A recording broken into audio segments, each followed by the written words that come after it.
Welcome to stage 9 of the Tour de Suisse 2016. Back in 2014, the organizers have decided to give the climbers the upper hand. Usually the final stage has been a time trial, but in 2016 the riders will face a tough mountain stage on the final day.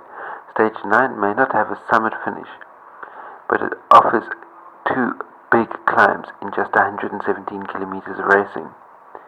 And there's a total of 2,633 meters of climbing over the course of the day, and nothing is guaranteed until the race, as everything can be lost on what will be a short but a very intense ride over some of the legendary Swiss climbs.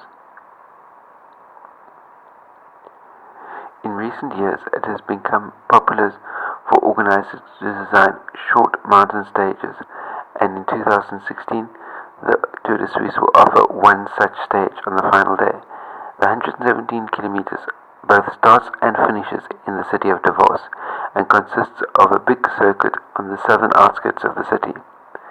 After slightly descending for the first 30 kilometers, the road will gradually climb up until it reaches the bottom of the mighty horse category climb of the Lopez, which is 17.4 kilometers long and has an average gradient of 6.9%.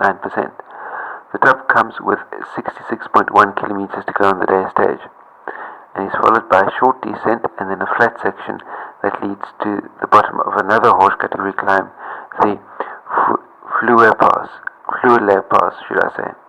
It's 12.9 kilometers at 7.4% average. It's a relatively irregular climb with several sections substantially more than 10% in gradient and some flatter sections along the way too, ideal for punchy climbers and pure mountain goats to launch various attacks as the roads steepen up onto the steepest parts. The hardest part of the climb comes on the lower slopes, and then again in the middle part there are a couple of really steep ramps.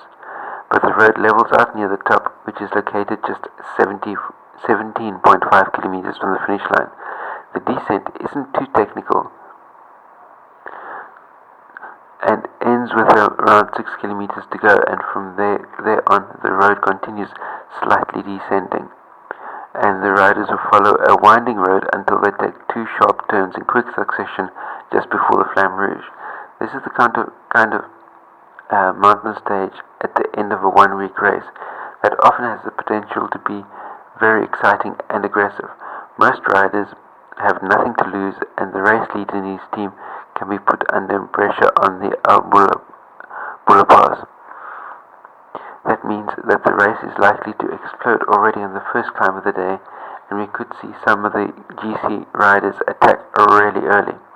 If the race leader is isolated from his team, the stage can become really dangerous, and even before we get to the Fleur Pass, where the big battle will unfold.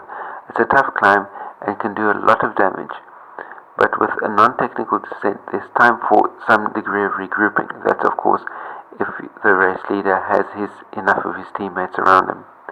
Hence, it's not a day for a lone rider to ride away from the rest, but it's a day where you can really easily lose everything if you're not at 100%. And with the top three riders separated by only 16 seconds, literally anything can happen. That brings us to the end of today's video. Remember to like, share, subscribe, and last but by no means least, stay carved up the win. See you next time. Cheers.